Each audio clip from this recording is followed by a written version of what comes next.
ಹೇಗಿದ್ದೀರಾ? ನಾನಂತೂ ಸೂಪರಾಗಿದ್ದೀನಿ. ಇವತ್ತು ಒಂಥರ ಫುಲ್ ಎನರ್ಜೆಟಿಕ್ಕಾಗಿ ಮಾರ್ನಿಂಗ್ನ ಶುರು ಮಾಡಿದ್ದೀನಿ. ಸಂಜೆವರೆಗೆ ಏನಾಗುತ್ತೆ ಅಂತ ಗೊತ್ತಿಲ್ಲ. ಫುಲ್ ಎನರ್ಜಿಯಿಂದ ಇದ್ದೀನಿ ಇವತ್ತು. ಬೆಳಗ್ಗೆ ತಿಂಡಿಗೆ ಪನ್ನೀರ್ ಗ್ರೇವಿ ಮತ್ತು ಚಪಾತಿ ಮಾಡಿದ್ದೆ. ಲಂಚ್ ಬಾಕ್ಸಿಗೆ ಆಗುತ್ತೆ ಮತ್ತು ನಮಗೂ ಆಗುತ್ತೆ ಅಂತ ಹೇಳ್ಬಿಟ್ಟು ನೋಡಿ ಪೂಜೆ ಅಷ್ಟೇ ಮುಗೀತು. ಇವಾಗ ಚಪಾತಿನ ಮಾಡಿಟ್ಟಿದ್ದೀನಿ. ಇವಾಗ ನಮ್ಮ ಮನೆಯವ್ರು ಸುಂದ್ರಿ ಅವರು ಇವಾಗ ಬ್ರಷ್ ಮಾಡೋಕ್ಕೆ ಹೋಗಿದ್ದಾರೆ. ಸೊ ಅವ್ರಿಗೆ ಬಿಸಿನೀರಿಟ್ಟು ಇವಾಗ ಅವರಿಗೂ ಕೂಡ ತಿಂಡಿ ಹಾಕ್ಕೊಟ್ಟು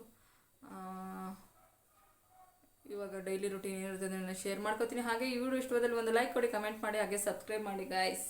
ಪ್ಲೀಸ್ ಸಪೋರ್ಟ್ ಮಾಡಿ ಅಂತ ಕೇಳ್ಕೊತೀನಿ. ಬನ್ನಿ ವಿಡಿಯೋನ ಸ್ಟಾರ್ಟ್ ಮಾಡೋಣ.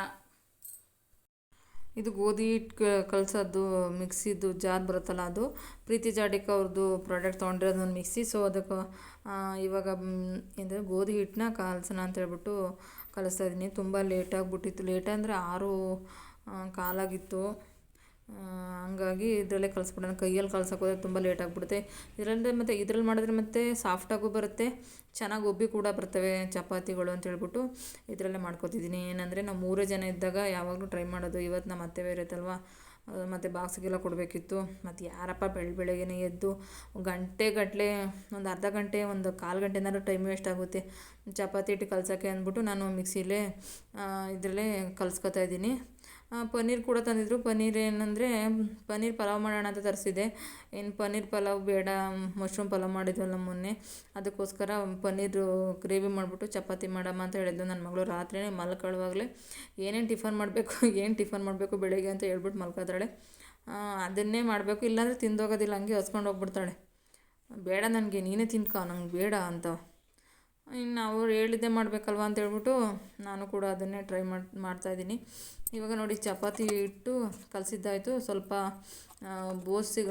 ಒಂದು ಬೌಲಿಗೆ ಹಾಕ್ಬಿಟ್ಟು ಸ್ವಲ್ಪ ಹೊತ್ತು ನೆನೆಯಲಿ ಅಂತ ಇಟ್ಬಿಟ್ಟು ಇವಾಗ ಪನ್ನೀರ್ ಗ್ರೇವಿನ ರೆಡಿ ಮಾಡ್ಕೊತಿದ್ದೀನಿ. ಪನ್ನೀರು ಗ್ರೇವಿಗೆ ಈರುಳ್ಳಿ, ಬೆಳ್ಳುಳ್ಳಿ, ಶುಂಠಿ ಮತ್ತು ಟೊಮೊಟೊನ ಎಣ್ಣೆಯಲ್ಲಿ ಸ್ವಲ್ಪ ಫ್ರೈ ಮಾಡ್ಕೊತಿದ್ದೀನಿ. ನೀಟಾಗಿ ಫ್ರೈ ಆದಮೇಲೆ ಅದು ಆರಿದ್ಮೇಲೆ ಒಂದು ಮಿಕ್ಸಿ ಜಾರ್ಗೆ ಹಾಕೊಬಿಟ್ಟು ಸಣ್ಣಗಾದ್ಮೇಲೆ ಮಿಕ್ಸಿ ಜಾರ್ಗೆ ಹಾಕ್ಬಿಟ್ಟು ರುಬ್ಬು ಹಾಕಬೇಕು. ಇದು ನನ್ನ ಪನ್ನೀರದ್ದು ನಂದಿನಿ ಅವ್ರದ್ದು ಪನ್ನೀರ್ ತರಿಸ್ಕೊಂಡಿದ್ದೆ. ನಮ್ಮನೆಯವ್ರು ಅಮೂಲ್ ತಂದಿದ್ರು, ಆ ಸಲ ಚೆನ್ನಾಗಿತ್ತು. ಈ ಸಲ ಹೆಂಗಾಗುತ್ತೋ ಗೊತ್ತಿಲ್ಲ. ಬನ್ನಿ ಒಂದ್ಸಲ ಟ್ರೈ ಮಾಡೋಣ ಅಂತ ಹೇಳ್ಬಿಟ್ಟು ಅಂತ ಹೇಳ್ಬಿಟ್ಟು ಇವಾಗ ಪನ್ನೀರನ್ನ ಕಟ್ ಮಾಡಿ ಇಟ್ಕೊತಿದ್ದೀನಿ. ಆ ಕಡೆ ಈರುಳ್ಳಿ ಎಲ್ಲ ರೆಡಿ ಮಾಡಿ ಇಟ್ಕೊಂಡಿದ್ದೀನಿ. ಎಲ್ಲ ರೆಡಿ ಮಾಡಿ ಇಟ್ಕೊಬಿಟ್ರೆ ಬೇಗ ಆಗಿಬಿಡುತ್ತೆ ಬೆಳಗ್ಗೆ ಹೊತ್ತು ಕೆಲಸಗಳು. ಇದ್ದಿದ್ರೆ ಆಗೋದಿಲ್ಲ ಅಂತ ಹೇಳ್ಬಿಟ್ಟು ಒಂದು ಕಡೆಯಿಂದ ಫಾಸ್ಟಾಗಿ ಮಾಡ್ಕೊಂಡು ಹೋಗ್ತಾಯಿದ್ದೀನಿ. ಇವಾಗ ಒಂದು ಬಾಣಲಿಗೆ ಎಣ್ಣೆ ಹಾಕ್ಬಿಟ್ಟು, ಎಣ್ಣೆ ಕಾದ್ಮೇಲೆ ಸ್ವಲ್ಪ ಪನ್ನೀರು ಮತ್ತು ಖಾರದ ಪುಡಿ, ಸ್ವಲ್ಪ ಧನಿಯಾ ಪುಡಿ, ಸ್ವಲ್ಪ ಉಪ್ಪಿನ ಪುಡಿ ಹಾಕ್ಬಿಟ್ಟು ನೀಟಾಗಿ ಫ್ರೈ ಮಾಡಿ ಸೈಡಿಗೆ ಎತ್ತಿಟ್ಕೊಂಡು ಅದೇ ಬಾಣಲಿಗೆ ಸ್ವಲ್ಪ ಎಣ್ಣೆ ಹಾಕ್ಬಿಟ್ಟು ಸ್ವಲ್ಪ ಸೋಂಪು ಹಾಗೆ ಪಲಾವ್ ಎಲೆ, ಸ್ವಲ್ಪ ಈರುಳ್ಳಿ ಎಲ್ಲ ಹಾಕಿ ನೀಟಾಗಿ ಫ್ರೈ ಮಾಡಿದಾದ್ಮೇಲೆ ರುಬ್ಬಿಟ್ಕೊಂಡಿರೋ ಮಸಾಲೆ ಹಾಕಿ, ಮಸಾಲೆ ಹಸಿ ಏನಿರಲ್ಲ, ಎಣ್ಣೆಲಿ ಫ್ರೈ ಮಾಡ್ಕೊಂಡಿರ್ತೀವಲ್ಲ, ಹಂಗಾಗಿ ಸ್ವಲ್ಪ ಫ್ರೈ ಆದಮೇಲೆ ಸ್ವಲ್ಪ ಕಸೂರಿ ಮೆಂತ್ಯ ಫಸ್ಟೇ ಹಾಕಬೇಕಿತ್ತು, ನಾನು ಆಮೇಲೆ ನೆನಪು ಮಾಡ್ಕೊಂಡೆ. ಸ್ವಲ್ಪ ಕಸೂರಿ ಮೆಂತ್ಯ ಹಾಕಿ, ಸ್ವಲ್ಪ ಧನಿಯಾ ಪುಡಿ, ಸ್ವಲ್ಪ ಗರಂ ಮಸಾಲ, ಖಾರದ ಪುಡಿ, ಸ್ವಲ್ಪ ರುಚಿಗೆ ತಕ್ಕಷ್ಟು ಉಪ್ಪು ಹಾಕ್ಬಿಟ್ಟು ಸ್ವಲ್ಪ ನಮ್ಮ ಗ್ರೇವಿ ಯಾವ ಕನ್ಸಿಸ್ಟೆನ್ಸಿ ಬೇಕೋ ಆ ಕನ್ಸಿಸ್ಟೆನ್ಸಿಗೆ ರೆಡಿ ಮಾಡಿಕೊಂಡು ಅದಕ್ಕೆ ಸ್ವಲ್ಪ ರುಚಿಗೆ ತಕ್ಕಷ್ಟು ಉಪ್ಪು ಹಾಕ್ಬಿಟ್ಟು, ಫಸ್ಟೇ ಸ್ವಲ್ಪ ಉಪ್ಪು ಹಾಕಿರ್ತೀವಲ್ವ ನೋಡ್ಕೊಂಡು ಉಪ್ಪು ಹಾಕ್ಕೊಂಡು ಆಮೇಲೆ ಪನ್ನೀರ್ ಆ್ಯಡ್ ಮಾಡಿದ್ರೆ ಪನ್ನೀರ್ ಗ್ರೇವಿ ಒಂದು 10 ನಿಮಿಷದಲ್ಲಿ ರೆಡಿ ಆಗಿಬಿಡುತ್ತೆ. ಜಾಸ್ತಿ ಏನು ಇಡ್ಸಲ್ಲ. ಇವಾಗ ನೋಡಿ ಪನ್ನೀರ್ ಗ್ರೇವಿ ಕೂಡ ರೆಡಿ ಆಯಿತು. ಮಗಳು ಕೂಡ ರೆಡಿ ಆದಳು. ಮಗಳಿಗೂ ಟಿಫನ್ ಹಾಕಿ ಬಾಕ್ಸೆಲ್ಲ ರೆಡಿ ಮಾಡಿ ಕಾಲೇಜಿಗೆ ಕಳಿಸಿ ಇವಾಗ ನೆಲ ಒರೆಸ್ತಾಯಿದ್ದೀನಿ. ನಮ್ಮ ಮನೆಯವರು ಸ್ನಾನ ಮಾಡ್ಕೊಂಡು ಪೂಜೆ ಮಾಡ್ತೀನಿ ಅಂದರು. ಸೊ ಅದಕ್ಕೋಸ್ಕರ ಇವಾಗ ಫಟಾಫಟ ಅಂತ ನೆಲ ಒರೆಸ್ತಾಯಿದ್ದೀನಿ. ನಮ್ಮ ಮನೆ ಒಂದು ಸ್ವಾಮೀಜಿ ಬಂದುಬಿಟ್ಟಿದ್ದಾನೆ. ಏನಂದರೆ ಹಿಂಗೆ ಒನಕೆ ಒಬ್ಬೊಂಥರ ಇದೆಯಾ ಅಂತ. ಅವ್ರಿಗೆ ಏನಾಗಿದೆ, ಮೈ ಬಗ್ಸಿ ದುಡ್ದು ತಿನ್ನೋಕ್ಕೆ ಅಂತ ಗೊತ್ತಿಲ್ಲ. ನಮ್ಮ ಅತ್ತೆ ಬೇರೆ ಇದೆ, ಅವ್ರಿಗೆ ಗೊತ್ತಾಗಲ್ಲ. ಹಿಂದಿನ ಕಾಲದವ್ರಿಗೆ ಯಾರು ಬಂದರು ಬನ್ನಿ ಒಳಿಕೆ ಅಂತ ಕರೀತಾರೆ. ಕಳ್ಳ ಬಂದರೆ ಕಾಕ ಬಂದ್ರೂ. ಆಮೇಲೆ ನಾನು ಹೋಗ್ಬಿಟ್ಟು ಜೋರು ಮಾಡಾದ್ಮೇಲೆ ಆಮೇಲೆ ಬೈಕೊಂಡು ಹೋದ. ಅವ್ರಿಗೆ ದುಡಿಯೋಕ್ಕೆ ಏನು ಕೈ ಕಾಲು ದೇವರು 2 ಶಕ್ತಿ ಕೊಟ್ಟಿರೋದಿಲ್ಲ. ದುಡ್ಕೊ ತಿನ್ನೋಕ್ಕೆ ಏನು ಕಷ್ಟನ ಕಣೆ.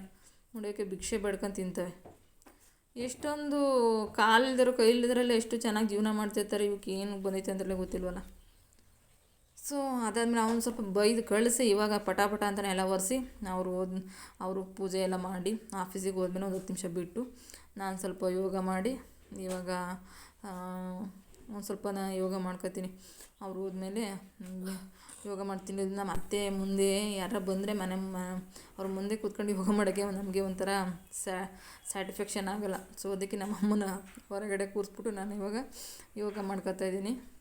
ಅವು ಇವಾಗ ಅವ್ರು ಡ್ಯೂಟಿಗೆ ಗೇಟ್ನ ಹಾಕ್ಕೊಂಡು ಹೋಗಿ ಅಂತ ಹೇಳ್ತಾ ಇದ್ದೆ. ಸೊ ಬನ್ನಿ ನಾನು ಯಾವ ರೀತಿ ಮಾಡ್ತೀನಿ ಅಂತ ನಿಮ್ಮ ಜೊತೆ ಯೋಗನ ಶೇರ್ ಮಾಡ್ಕೊತೀನಿ. ಮತ್ತೆ ಒಬ್ಬ ಸ್ವಾಮೀಜಿ ಬಂದ್ಬಿಟ್ಟ ನಮೇಲೆ.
ಈಗ ಚೆನ್ನಾಗಿತ್ತಿಲ್ಲ. ನಾನು ಹೋಗ್ಬೇಕು ಕಣಿ ನನ್ನ ಫ್ರೆಂಡ್ಸ್ ಜೊತೆ ಎಂಜಾಯ್ ಮಾಡೋಕ್ಕೆ. ನೀವು ಡ್ಯಾನ್ಸ್ ಮಾಡ್ತಿರಲ್ಲ ಕೇಳಿಸ್ಕೊಂಡು.